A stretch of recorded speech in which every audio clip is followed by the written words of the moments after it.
Jews and Muslims have a lunar calendar. The Christian calendar, of course, is a solar calendar. It's the calendar that we use today. Christians inherited a 7-day week. For that week, for Jews, there was a Sabbath on Saturday. Christians, though, took away the Sabbath on Saturday as an important day, and they made Sunday the public holiday, and in many Christian groups, the day of rest. Once you move into the 4th century, you begin to see the evolution of the Christian calendar and the holidays. The center, the liturgical center of the Christian calendar is really Easter, the day of Christ's resurrection. But that expands over time.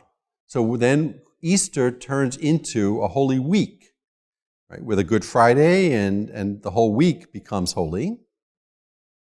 And then that expands further back to Lent, the 40 days of Lent leading up to Easter. Christmas, perhaps surprisingly, begins as a minor holiday for Christians. And in fact, it remains a minor holiday really until the 18th or 19th centuries.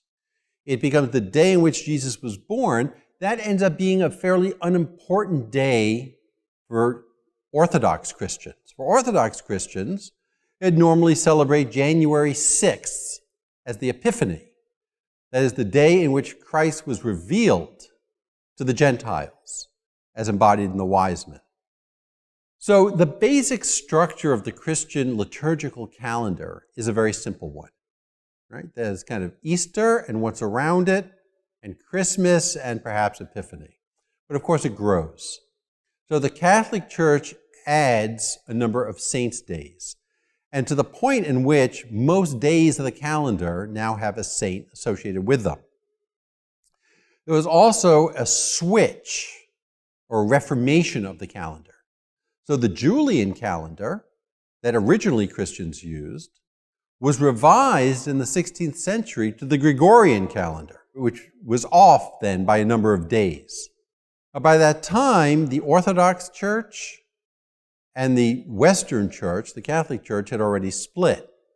Many of the Orthodox churches, though, still follow the Julian or Old-style calendar, leading them, of course, to celebrate Easter sometimes, maybe often, on different days than in the Roman Catholic Church, and Christmas as well as Epiphany.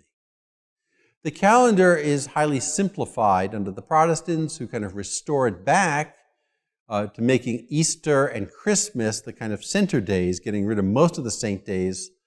Some Protestant groups, of course, getting rid of Lent as well, and some of the other things that have grown up around the calendar.